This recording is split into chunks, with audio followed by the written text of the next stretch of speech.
Hi everybody, welcome back to my channel. In today's video, I'm going to be talking about who makes the most money in the mental health field. So I know the question I get asked the most and the video on my channel that has done the best is about money. And it makes sense because the mental health field is extremely convoluted. It's really confusing between therapists, psychologists, psychiatrists, social workers, art therapists. Like, I could seriously list out probably 10 plus job descriptions that do something really similar, and it's so confusing. I think that's why my channel is so needed and other channels like this on YouTube and other social media platforms, because it's confusing out here. And we're also in a mental health epidemic where we need people to pursue these licenses more than ever. And we also want to get paid, right? Like, we want to pursue higher education so we can better our lives and have money to do the things that we want to do in life. We're not martyrs.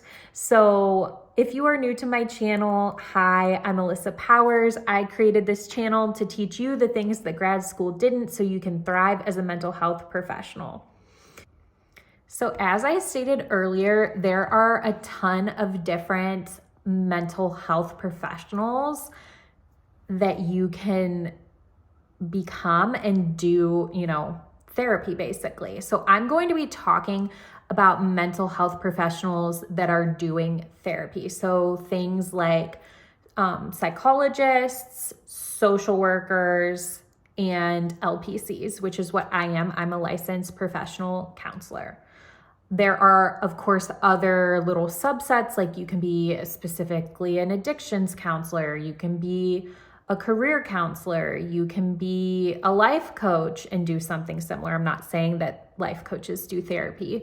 What else? You can be an art therapist. You can be, I know even people ask a lot about like becoming a psychiatrist, which is completely different. Like, you are a doctor, you're going to med school and you are learning how to prescribe mental health medications if you're a psychiatrist. But I kid you not, people call me and leave me voicemails saying that they would like to pursue medication. And I'm like, oh my gosh, it makes me sad because like, we need to help people understand the mental health field, and it's so confusing. I seriously had to Google so many things to even just talk about this in a video, which is kind of sad because I've been licensed now for years. But I want to talk specifically about who can make the most money because, of course, when you are looking into higher education, you're thinking about money. Hopefully, you should be. You deserve to make a living wage. You are pursuing higher education to better your life and the life of your potential clients. So it's really like not good to have the martyr savior complex going into this field. I would say too many people do that and just accept that, like, okay, well, this is how the field is. I'm going to make, whatever I could have made with my undergrad degree, or I'm going to make the same amount as someone who is, working in jobs that are not requiring a bachelor's degree. That's so unacceptable. So first, I want to talk about how private practice works versus how insurance works. So a licensed independent social worker, a psychologist, and a therapist can all be in private practice. And if they're not accepting insurance, then it's really up to them to set what their self-pay rate is going to be. I think the average in Ohio is $130 per hour. The clinical hour is usually like 52 minutes, 55 minutes. I don't know any therapists that go the full hour because you need that little space in between to like use the bathroom and stuff. But that's neither here nor there. You get to decide how much you're going to make, but you also need clients that are willing to pay that amount. So my caseload is probably a little bit more insurance heavy than self-pay heavy, but I do have clients that self-pay.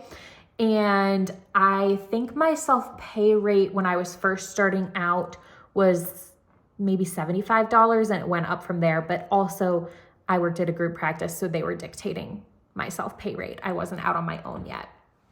But there are therapists who are charging $200 a session. Like, you can go upwards of anywhere, but you need to obviously have clients that are willing to pay that. Now, I think the best way to find clients, well, there's a couple things. Having a niche that is really, really needed in your specific area, people will pay any amount of money. I have found for a really good couples therapist, which I'm not a couples therapist. I don't enjoy that work, but they will self-pay for that, especially because insurance doesn't really cover couples counseling. There are some workarounds that those of us in the field probably all know about, but technically marriage counseling is not covered by insurance. And then people working with kids, I get calls all the time for people wanting to get their 12-year-old, 13-year-old, 14-year-old, and I only work with young adults and college students. I don't enjoy working with kids, especially because I'm fully remote. I don't think it works well with children, but parents that are calling to get their kid into therapy are typically really desperate.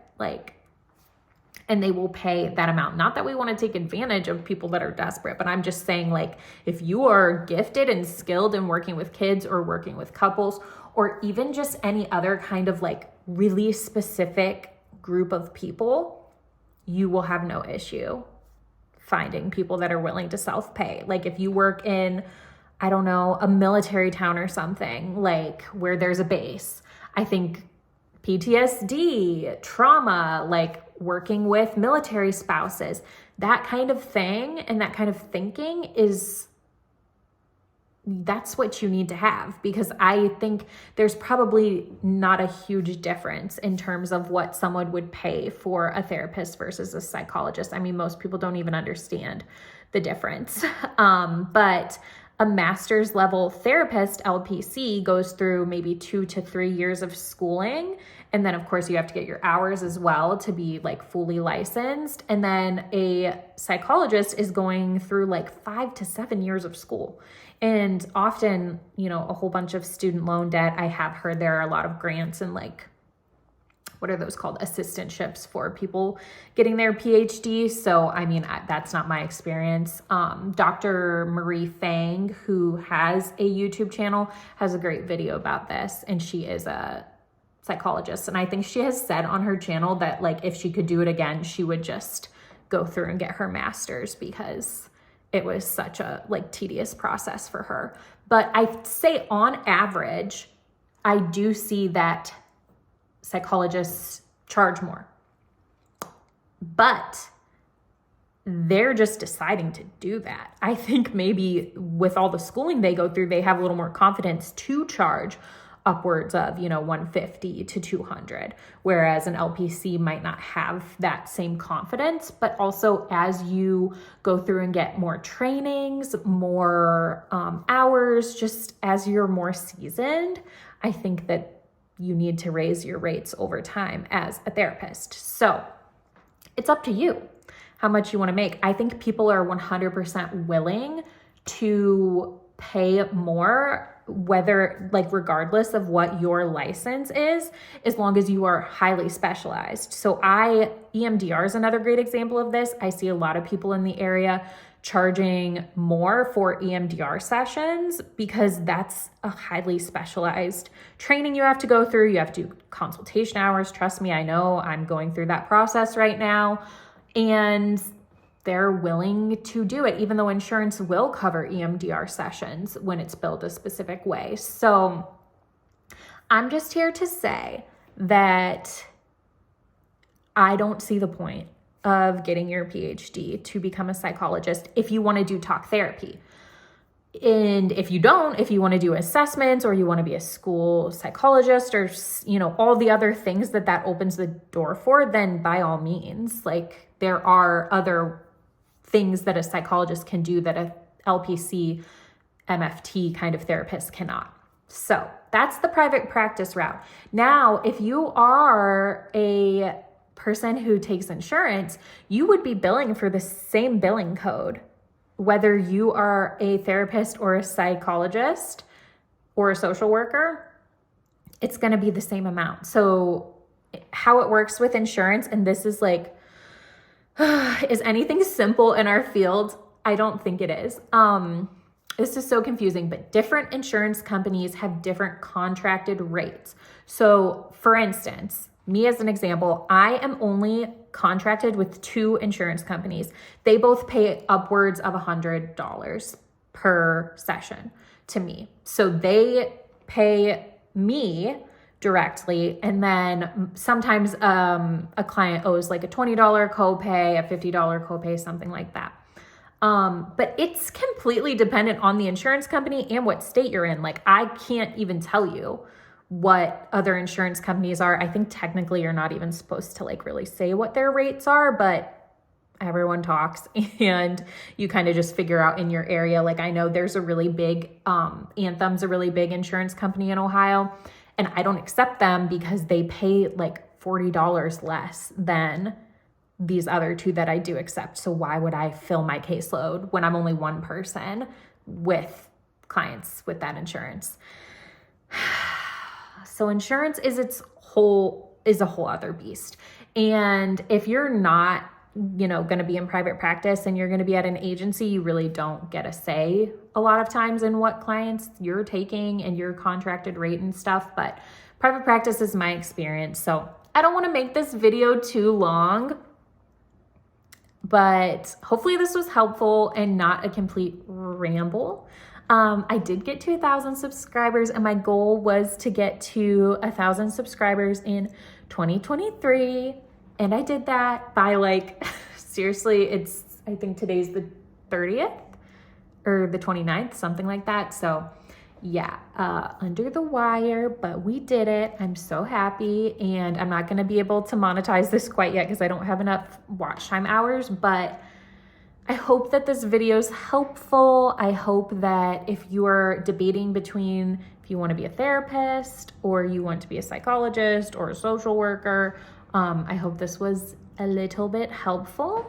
And if you liked this video, please subscribe, hit the like button. It helps my channel so much. And I will see you in the next one. Bye.